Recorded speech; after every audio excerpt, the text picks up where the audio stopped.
Todo crente, em algum momento, pergunta silenciosamente: quando eu entrar na eternidade, quem serei? Terei a mesma aparência que tinha no meu melhor? Ainda carregarei as marcas da idade? Meu filho continuará sendo uma criança ou verei crescido e inteiro? Esta não é uma curiosidade pequena. É uma das perguntas mais íntimas que podemos fazer, porque toca nossa identidade, nossas memórias e nossos relacionamentos mais profundos. Quando falamos do céu, muitos sermões descrevem ruas de ouro e portões de pérolas, mas poucos abordam o que seu coração realmente questiona. Reconhecerei aqueles a quem amo? Eles me reconhecerão? E como serei quando o tempo não mais me governar? Essa é a jornada que faremos aqui, por meio das Escrituras, de histórias de fé e das promessas de Deus que vão além da especulação. Comecemos onde todas as respostas verdadeiras devem começar, com a natureza eterna de Deus. A Bíblia declara em 2 Pedro 3, 8, para o Senhor, um dia é como 1000 anos, e 1000 anos como um dia. Isso não é apenas poesia, é a verdade sobre a realidade de Deus. Ele não mede a vida com relógios ou calendários. Ele vive além do tempo e, em sua presença, nós também viveremos. A eternidade não se trata de minutos intermináveis, trata-se de plenitude perfeita. E essa plenitude não é abstrata. Apocalipse 21, 4 promete: Ele enxugará dos seus olhos toda lágrima. Não haverá mais morte, nem pranto, nem clamor, nem dor. Observe o que isso revela. A velha ordem que conhecemos, de envelhecimento, declínio e tristeza, desaparecerá. O que nos tira aqui não existirá mais lá. Cada parte da nossa história tocada pela perda será curada. Cada ruga que o tempo esculpiu, cada cicatriz que a dor deixou, será transformada em algo eterno, incorruptível, inquebrável. Portanto, quando perguntamos quantos anos terei no céu, a Bíblia redireciona a pergunta. O céu não se trata de contar anos. Trata-se de sermos curados. Nossos corpos não serão fracos, mas poderosos. Não serão temporários, mas imperecíveis. Como Paulo escreve em 1 Coríntios 15, 42, 44. A idade não nos definirá mais, mas a identidade permanecerá. Seremos nós mesmos, mas finalmente completos. É por isso que essa pergunta importa tão profundamente. Não é especulação vã, é o clamor da alma. Ainda serei eu? Meus entes queridos ainda serão eles mesmos. E a Escritura responde com esperança. Agora conheço em parte, então conhecerei plenamente, como também sou plenamente conhecido. 1 Coríntios 13, 12. Você não se perderá. Você será plenamente revelado, plenamente conhecido e plenamente completo em Cristo. Na Terra, tudo é medido pelo tempo. Desde o momento em que nascemos, o relógio começa a escrever sua história em nós. Bebês dão os primeiros passos, crianças crescem, adolescentes mudam, adultos envelhecem. Eventualmente, o corpo se curva sob o peso dos anos. O tempo é ao mesmo tempo presente e ladrão. Ele nos dá memórias, mas também tira forças. Cada ruga conta uma história, mas cada ruga também nos lembra do que não pode durar. No entanto, a Bíblia revela algo surpreendente.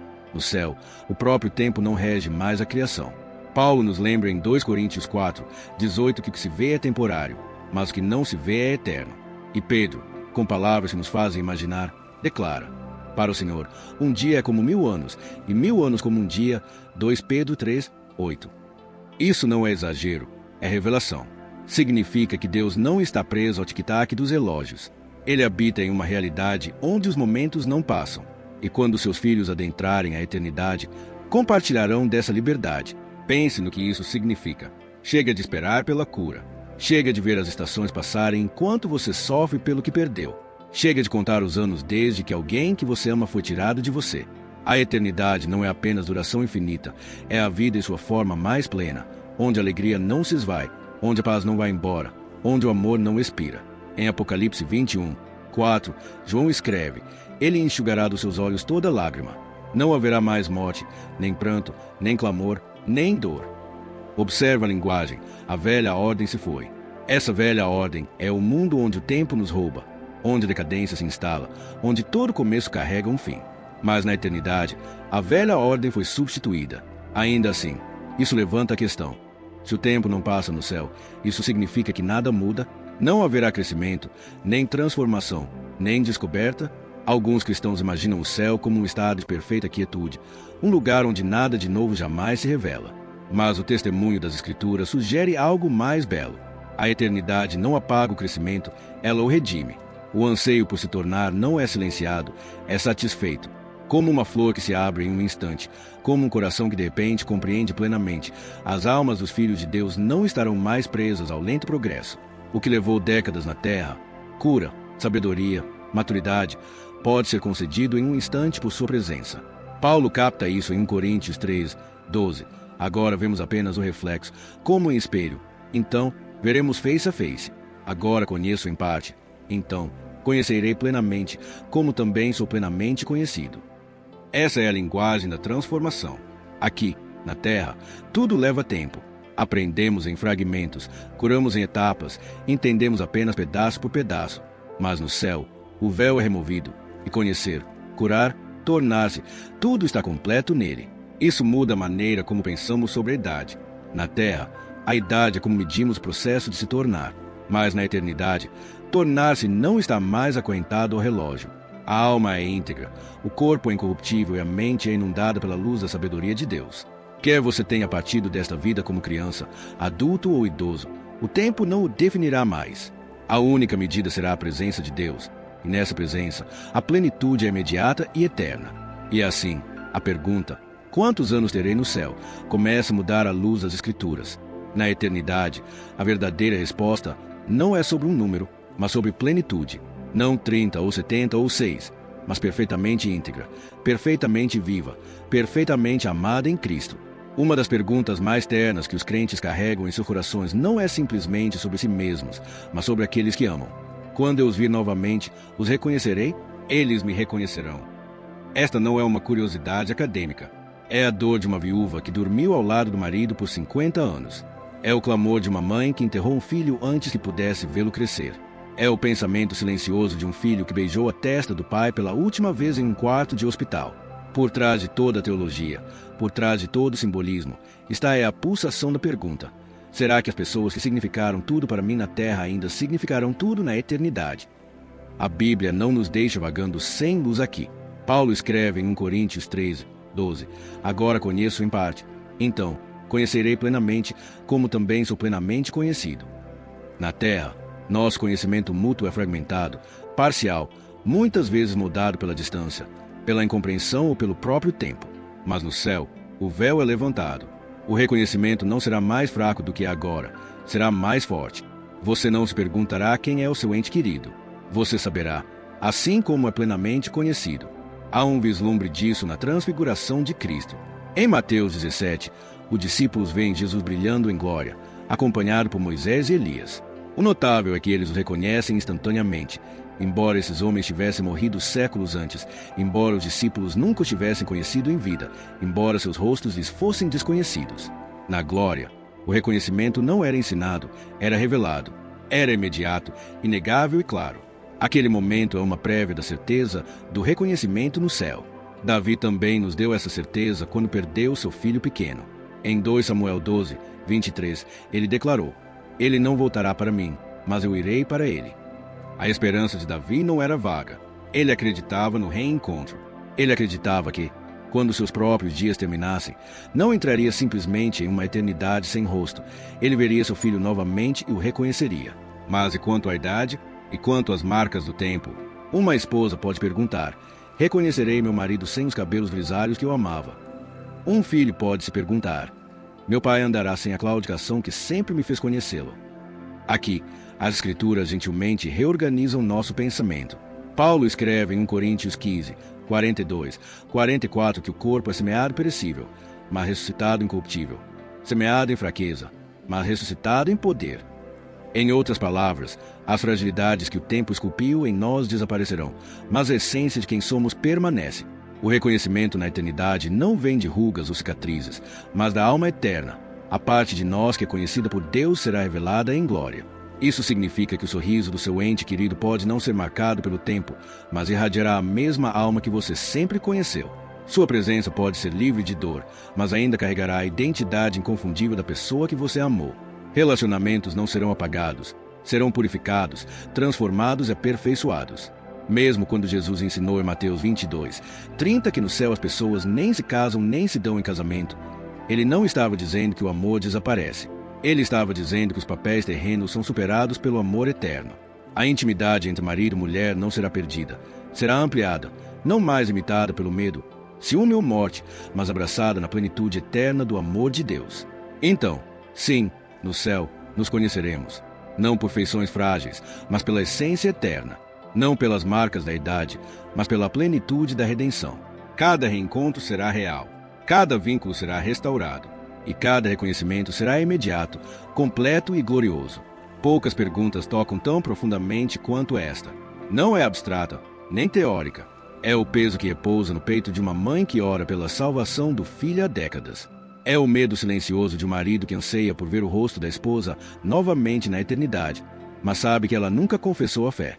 É a dor no coração de todo crente que já esteve à beira de um túmulo se perguntando: eles estarão lá quando eu chegar? Ou procurarei entre as multidões do céu e não os encontrarei? Esta é uma pergunta sagrada e dolorosa, e deve ser abordada com reverência. A Bíblia não a descarta com palavras fáceis, mas também não nos deixa sem esperança. O próprio Jesus disse em Mateus 7:14: estreito é o caminho que leva à vida, e poucos a encontram. Suas palavras nos lembram que o céu não é automático, não é conquistado por boas obras e não é concedido por omissão. A entrada se dá somente por meio dele. Eu sou o caminho, a verdade e a vida. Ninguém vem ao Pai senão por mim. João 14:6.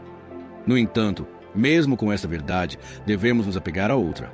A misericórdia de Deus é mais profunda que a nossa, sua justiça mais pura, seu amor mais completo. Por mais que anseiemos por nossos entes queridos, as Escrituras nos asseguram algo que muitas vezes não é dito. No céu, toda lágrima será enxugada. Apocalipse 21:4. Isso significa até mesmo as lágrimas da tristeza não resolvida, até mesmo a dor da separação terrena. De alguma forma, na perfeita sabedoria de Deus, seu povo não carregará arrependimento, amargura ou desespero para a eternidade. Sua presença trará paz que transcende nossa compreensão limitada. Mas é aqui que a fé se apoia na esperança. Não podemos medir o alcance da graça de Deus pelo que vemos deste lado da eternidade. Não conhecemos as conversas finais sussurradas no coração de alguém em seu último suspiro. Não sabemos como Cristo pode tê-los encontrado de maneiras invisíveis, em momentos que nunca testemunhamos. O que sabemos é isto: o Senhor não retarda sua promessa, como alguns a têm por tardia. Pelo contrário, é longânimo para convosco, não querendo que ninguém pereça, senão que todos cheguem ao arrependimento. 2 Pedro 3:9. O coração de Deus não é rápido em condenar, é paciente, misericordioso e busca incansavelmente. Para aqueles que lamentam e temem essa pergunta, consolem-se com as palavras de Davi no Salmo 34:18. Perto está o Senhor dos que têm coração quebrantado e salva-os de espírito oprimido. Sua tristeza não é ignorada, seu anseio não é esquecido. Deus vê isso e, em sua justiça e misericórdia, Ele consertará todas as coisas, mesmo as que agora parecem insuportáveis. Então, todas as pessoas que amamos estarão no céu. As Escrituras não prometem isso, mas prometem algo maior: que na presença de Deus nada faltará, nenhuma alegria ficará incompleta, nenhum amor não será realizado. O céu não será um lugar de tristeza eterna por quem está ausente, mas perfeita paz na presença daquele que é o próprio amor. E embora essa resposta possa não apagar a dor das nossas perguntas hoje, ela nos assegura esta verdade inabalável: na eternidade, a tristeza não vence, Cristo vence. Isso nos leva a outro mistério ligado à nossa identidade: não apenas quem estará lá, mas o que nós mesmos nos tornaremos. Se o céu é livre do tempo, livre da idade e livre da dor, que tipo de corpo, que tipo de existência será o nosso? Cada dor em nossos ossos, cada ruga em nossa pele, cada cicatriz em nossa carne nos conta uma história. Este corpo é frágil. Ele se curva, quebra, enfraquece, eventualmente morre. A humanidade sempre lutou com essa realidade. Tentamos preservar a juventude com cremes e cirurgias, buscamos força com dietas e treinamento, combatemos doenças com remédios e ciência. Mas, no final, o tempo vence. Nosso corpo terreno é como uma tenda, temporário, vulnerável, facilmente dilacerado pelas tempestades da vida. Mas a Bíblia promete algo de tirar o fôlego. Esses corpos frágeis não são capítulo final. Paulo descreve isso com clareza e poder em 1 Coríntios 15:42-44. Assim será com a ressurreição dos mortos. O corpo que é semeado é corruptível, ressuscita incorruptível. É semeado em desonra, ressuscita em glória. É semeado em fraqueza, ressuscita em poder. É semeado corpo natural, ressuscita corpo espiritual. Deixe que essas palavras repousem em você por um momento. Imperecível, glorioso, poderoso, espiritual. Essa é a linguagem da transformação. O que era fraco será forte. O que estava quebrado será íntegro. O que era temporário será eterno. Isso não é metáfora. Esta é a promessa da ressurreição, real, física, inegável. Quando Cristo ressuscitou dos mortos, ele não ressuscitou como uma sombra ou um espírito. Ele ressuscitou em um corpo que andava, que falava, que carregava cicatrizes não como feridas, mas como prova de vitória. Esse mesmo poder é prometido a todos os que pertencem a ele. Esta verdade faz algo profundo pelo coração enlutado. Para o homem que passou décadas em uma cadeira de rodas, ela promete pernas que correrão sem cansaço. Para a mulher cujas mãos tremiam por causa do Parkinson, ela promete firmeza e graça. Para a criança cujo coração falhou cedo demais, ela promete um batimento cardíaco que nunca mais falhará. Na eternidade, não seremos menos nós mesmos, seremos mais nós mesmos do que nunca. Inteiros, completos, radiantes com a vida de Deus. Mas aqui reside outro mistério.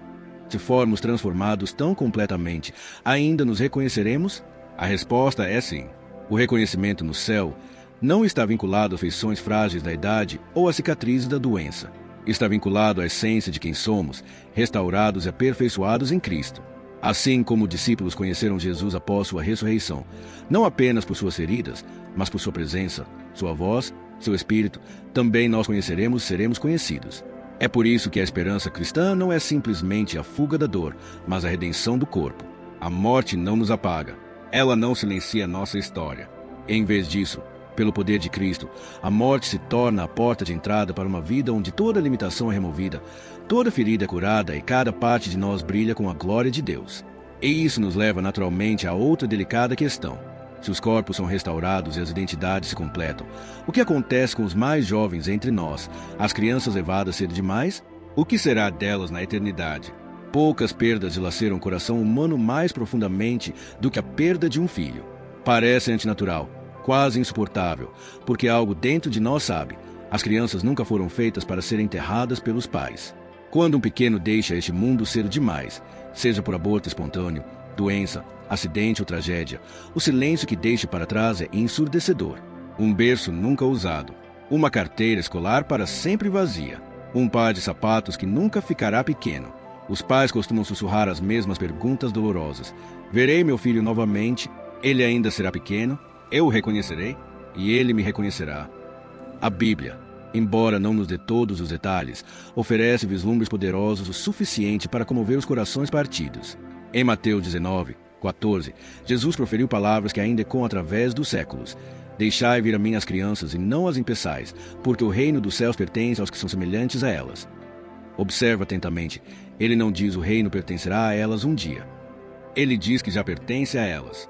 O céu não é estranho às crianças, é o seu lar. Sua inocência, sua confiança e sua alegria não são pequenas aos olhos de Deus, elas são sagradas. Isso importa profundamente para todos os pais que se perguntam se uma criança jovem demais para crer poderia ser salva. O coração de Deus se inclina para a misericórdia, não para a exclusão. O rei Davi, após perder seu filho pequeno, declarou em 2 Samuel 12:23, ele não voltará para mim, mas eu irei para ele. A fé de Davi não estava em um conforto vago, mas na promessa de reencontro. Ele acreditava que seu filho estava nos braços de Deus e que um dia o veria novamente.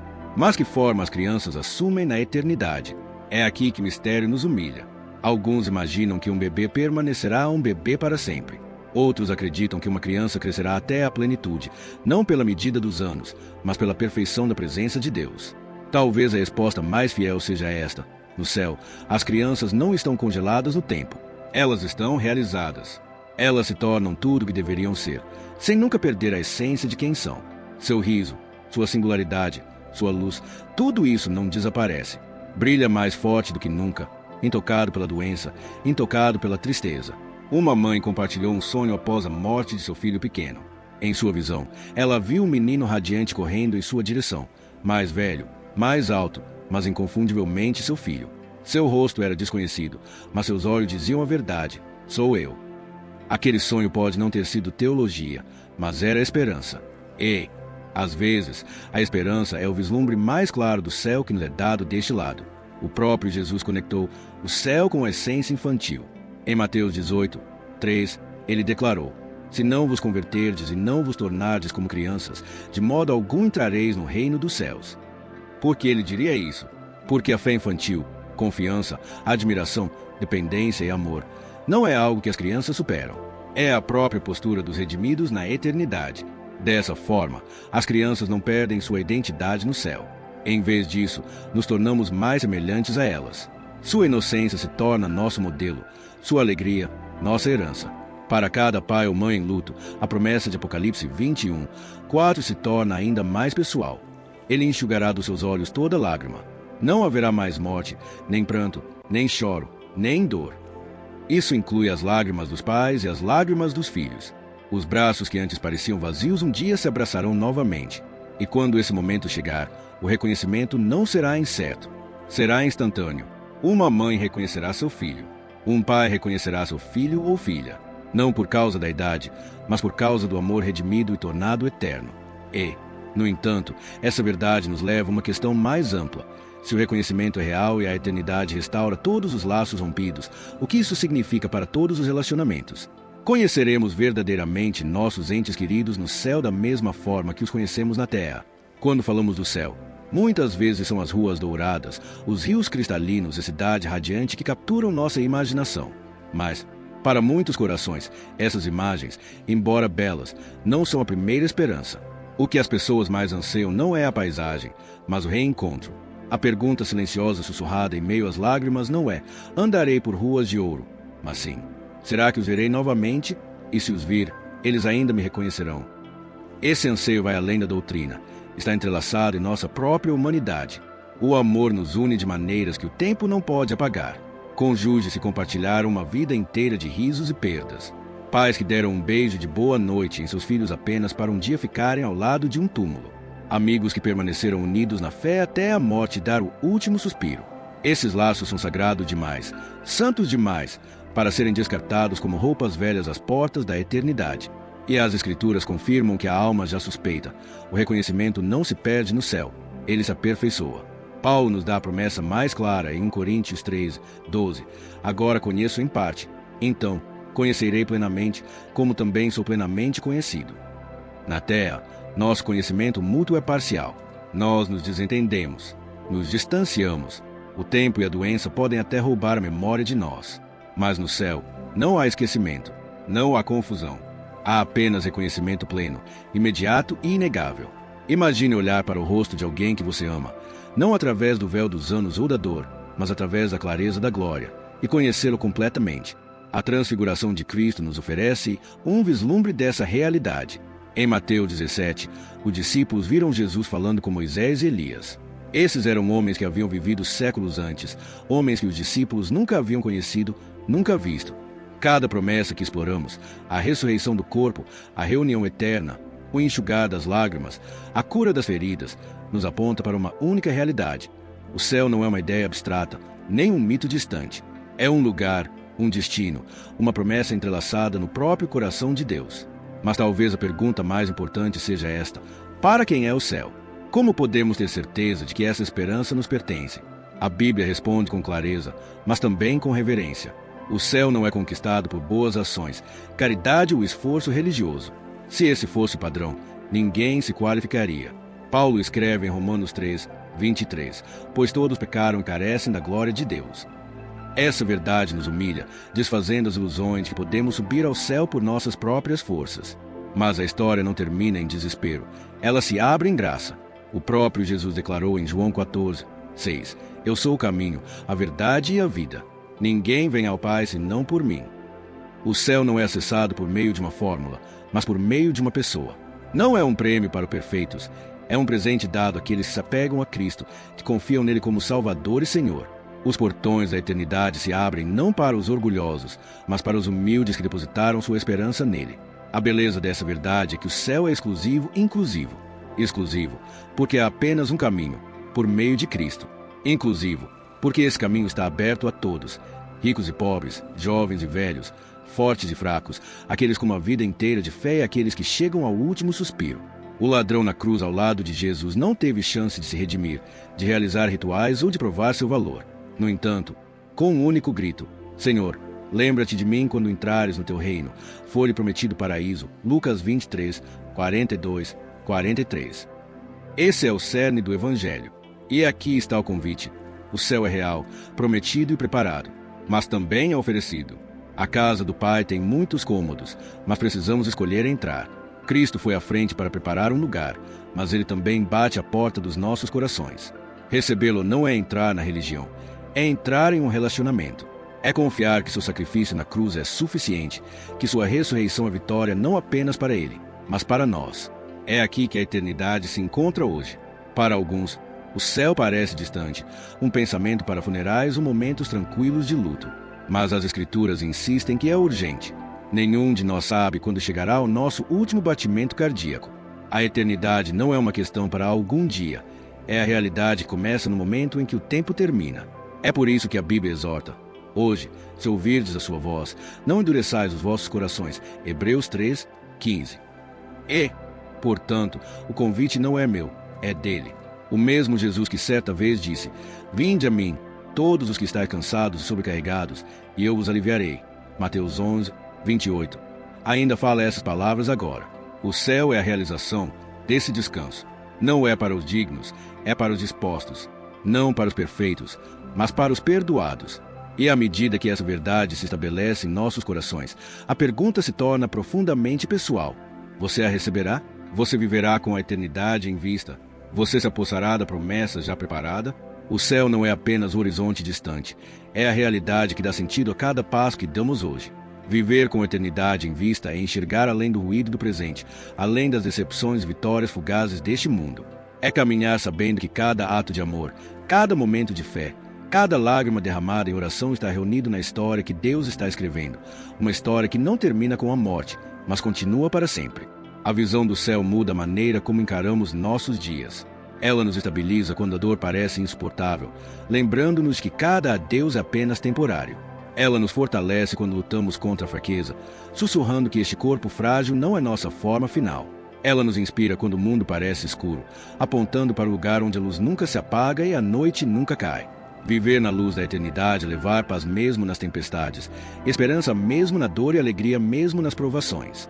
E assim o convite é claro: não espere até o fim da sua vida para pensar na eternidade. Comece agora. Viva agora com o céu em mente. Que o perdão flua mais livremente, que a bondade pese mais que o orgulho, que a adoração se eleve mais que a preocupação. Não fixe os olhos no que se vê, mas no que não se vê. Pois o que se vê é passageiro, mas o que não se vê é eterno. 2 Coríntios 4:18. Se você está ouvindo estas palavras, não as tome como teoria, mas como promessa. A casa do Pai está aberta. Um lugar foi preparado. E o mesmo Cristo que venceu a morte é aquele que o chama pelo nome, dizendo: siga-me. O céu não está distante, ele já está se aproximando. Portanto, deixe esta visão ancorar seu coração, não apenas para o amanhã, mas para o hoje. E quando sua jornada aqui estiver completa, que você possa cruzar o limiar da eternidade com confiança, sabendo que o que o aguarda não é estranho, mas um lar. Não perda, mas ganho. Não fim, mas começo. Se esta mensagem tocou seu coração, convido você a compartilhar esta esperança com outros. Curta, inscreva-se no canal e continue caminhando conosco por essas verdades das Escrituras. E não pare por aqui. Outro vídeo já está na sua tela, esperando para aprofundar sua jornada de fé. Assista, e que Deus o abençoe ricamente enquanto você vive hoje a luz da eternidade.